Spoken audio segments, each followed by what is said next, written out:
শরীয়তপুরের পাশের এক শান্ত গ্রাম ঘোলার চর।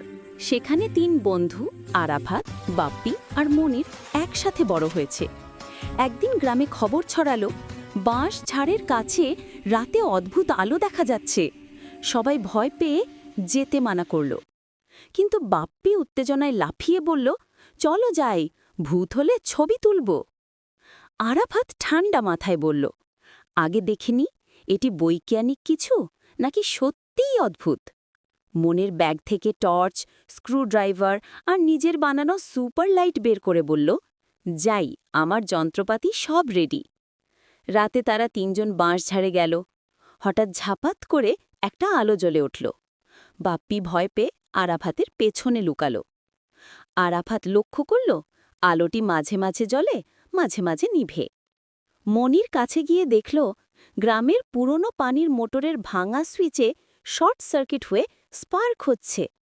মনির লাফ দিয়ে বলল, আহা, এটা তো ভূত না, মোটরটা নষ্ট। অল্প সময়েই মনির তার যন্ত্র দিয়ে সুইচ ঠিক করল। আলো নিভে গেল। ৩ জন হেসে ফেলল। পরদিন গ্রামবাসী বলল, ওরা না থাকলে রাতের আলো দেখে আমরা তো ভয়ে ঘর ছাড়তাম। বন্ধু ৩টি হাসতে হাসতে উত্তর দিল, বন্ধুত্ব থাকলে ভয়েও পালিয়ে যায়।